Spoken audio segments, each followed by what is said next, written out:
আসসালামু আলাইকুম। BSL tour and blogs থেকে সবাইকে শুভেচ্ছা ও স্বাগতম। ভিউয়ার্স, আপনাদের সাথে শেয়ার করতে যাচ্ছি 7 দিনের শ্রীলঙ্কা ভ্রমণের ডিটেলস।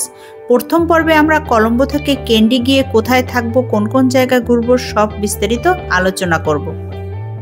তার আগে যারা এই চ্যানেলে নতুন তারা অবশ্যই আমার চ্যানেলটি সাবস্ক্রাইব করবেন আর বেল বাটন অন করে আমার সাথে থাকবেন এরকম আরও অনেক নতুন ভিডিও পেতে। শ্রীলঙ্কার উদ্দেশ্যে প্রথমে হযরত শাহজালাল আন্তর্জাতিক বিমানবন্দরের উদ্দেশ্যে রওনা হলাম। ভিউয়ার্স, আপনাদের জানিয়ে রাখি, ইন্টারন্যাশনাল ফ্লাইটের ক্ষেত্রে অন্তত 3 থেকে 4 ঘন্টা আগে বিমানবন্দরে উপস্থিত থাকতে হয়। বিমানবন্দরে ঢুকে প্রথমেই আমরা এয়ার টিকিট দেখিয়ে বোর্ডিং পাস নিয়ে নিলাম। এরপরে ইমিগ্রেশনের দিকে অগ্রসর হলাম। এরপর ইমিগ্রেশনের কাজ শেষ করে নিলাম। ইমিগ্রেশনে কোনো প্রকারের সমস্যা হয়নি, কারণ আমাদের Sri Lankan visa, hotel booking, return air ticket সব কিছু ছিল, সেগুলো দেখিয়ে নিলাম।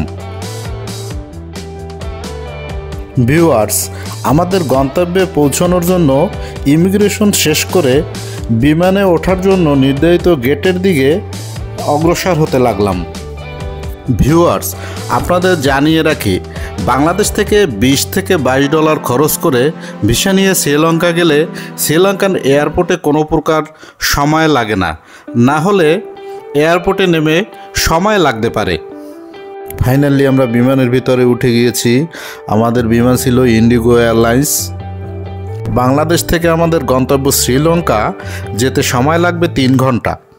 ভিউয়ার্স, আপনাদের জানিয়ে রাখি, 65,000 বর্গ কিলোমিটার এই দেশটিতে নীল আকাশ আর সাদা মেঘের রাজ্য থেকে যেতে আমাদের পাড়ি দিতে হবে 2150 কিলোমিটার পথ। ভিউয়ার্স, আপনাদের জানিয়ে রাখি, ইন্টারন্যাশনাল ফ্লাইট করার ক্ষেত্রে 3 মাস আগে টিকিট কেটে রাখলে বিমান ভাড়া 10 থেকে 15,000 টাকা পর্যন্ত কম পড়তে পারে। ভিউয়ার্স, আমাদের বিমান ভাড়া পড়েছে আপ ডাউন 50,000 প্লাস। আপনি চাইলে 40,000 টাকায়ও কাটতে পারবেন, তবে ট্রানজিট নিতে হবে 5 থেকে 8 ঘন্টা। ফাইনালি আমাদের গন্তব্যে আমরা চলে এসেছি। Welcome to Sri Lanka. আমরা শ্রীলঙ্কায় চলে এসেছি।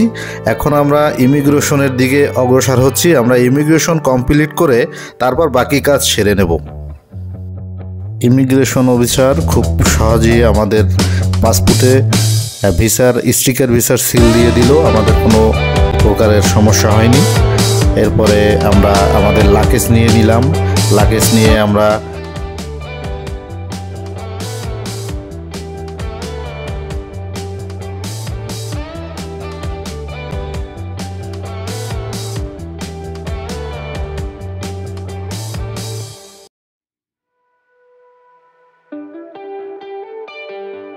এয়ারপোর্টের বাইরে বের হওয়ার আগে ডলার রুপিতে রূপান্তর করে নিলাম।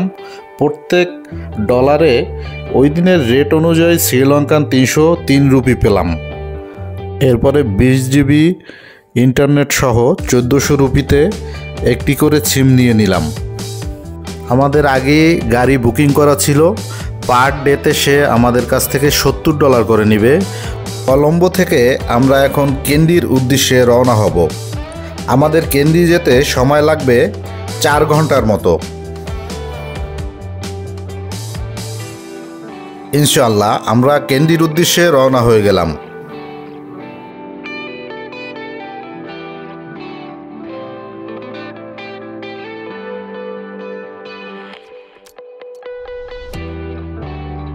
একটি ব্যাপার খুব ভালো লেগেছে যে শ্রীলঙ্কার প্রত্যেকটা মানুষ হেসে হেসে কথা বলে।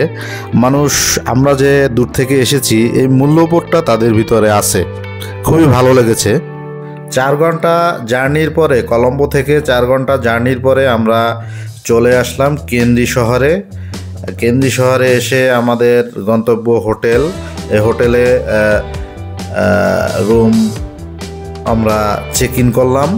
চেক ইন করে আমরা ফ্রেশ হয়ে আমরা বের হয়ে যাব ঘোরার উদ্দেশ্যে, অর্থাৎ যে লোকেশন আছে ওই লোকেশন দেখার উদ্দেশ্যে। আমরা সবাই ফ্রেশ হয়ে এখন বের হয়ে যাচ্ছি ভিউ দেখার উদ্দেশ্যে, অর্থাৎ কেন্দ্রি ভিউ পয়েন্ট, কেন্দ্রি লেক, কেন্দ্রি ফ্রুট মার্কেট, স্টোন মার্কেট, বিভিন্ন যে এখানে দেখার মতো যে জিনিসগুলো আছে সবগুলোই আমরা ভিজিট করব। সেই উদ্দেশ্যে আমরা এখন বের হয়ে যাচ্ছি।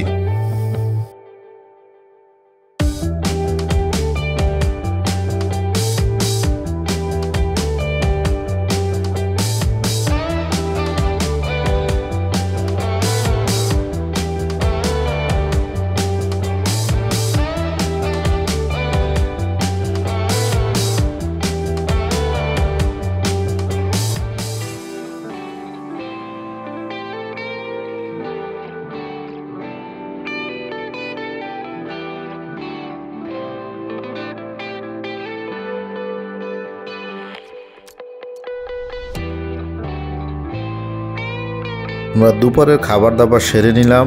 খাবার দাবার মূলত বাংলাদেশের খাবারের মতোই খুঁজলে পাওয়া যায়, কোনো সমস্যা হয় না। খাবার দাবার খেয়ে আমরা রওনা হলাম কেন্দ্রি লেক ভিউ পয়েন্টের উদ্দেশ্যে। আমরা কেন্দ্রি লেক ভিউ পয়েন্ট ভিজিট করব এখন। খুবই চমৎকার এক দৃশ্য, চোখ জুড়ানোর মতো, চোখ জুড়িয়ে যায় উপর থেকে দেখলে। আমরা আর কিছুক্ষণ পরে ড্রাইভার সাহেবকে বলে আমরা এটা আমরা মূলত পাহাড়ের উপর থেকে দেখতেছি, রাস্তাটা পাহাড়ের উপরে। আমরা নিচে নেমে যাব, নিচে নেমে ওই লেকের কাছে আমরা যাব, গিয়ে আপনাদের দেখানোর চেষ্টা করব।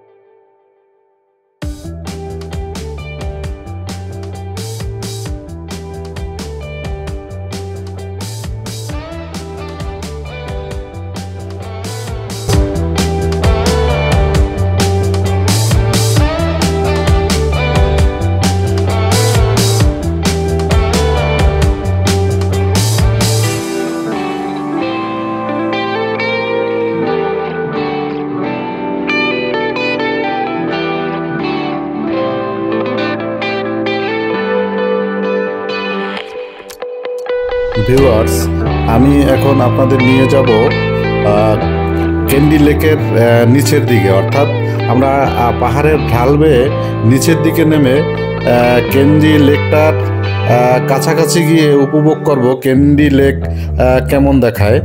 তো চলুন দেখা যাক কেন্দ্রি লেক।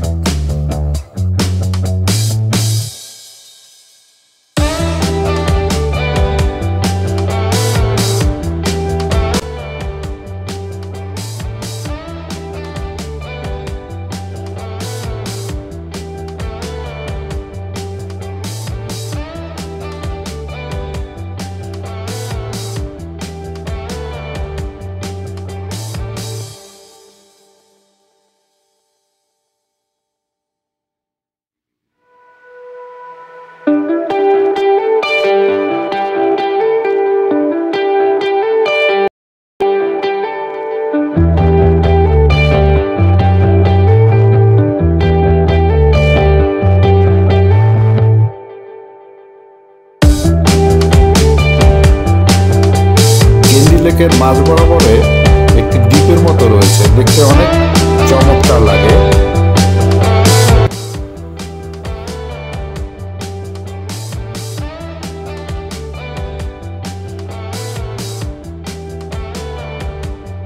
কেন্দ্রি শহরের সবথেকে বড় ফ্রুট মার্কেট এটি। এখানে গিয়েছিলাম আমরা ফ্রুট নেওয়ার জন্য।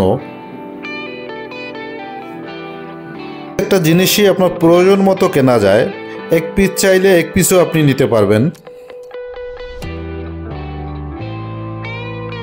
ওয়াও, কি চমৎকার দৃশ্য! মূলত এটি আমরা আমাদের হোটেল রুমের ব্যালকনি থেকে উপভোগ করতেছি। কেন্দ্রি থেকে আজকে আমরা ব্রেকফাস্ট সেরে রওনা হব নুহারালিয়ার উদ্দেশ্যে। 11টায় আমরা রুম থেকে চেক আউট হব। তারপরে নুহারেলিয়ার উদ্দেশ্যে চলে যাব। আমরা ব্রেকফাস্ট সেরে রুমে চলে আসলাম। ভিউয়ার্স, আজকে আমরা চলে যাব নুহারেলিয়ার উদ্দেশ্যে। নুহারেলিয়ায় দ্বিতীয় পর্বে বিস্তারিত তথ্য আপনাদের সাথে তুলে ধরব। আজকে ক্যান্ডি থেকে এখানেই বিদায় নিচ্ছি। আল্লাহ হাফেজ।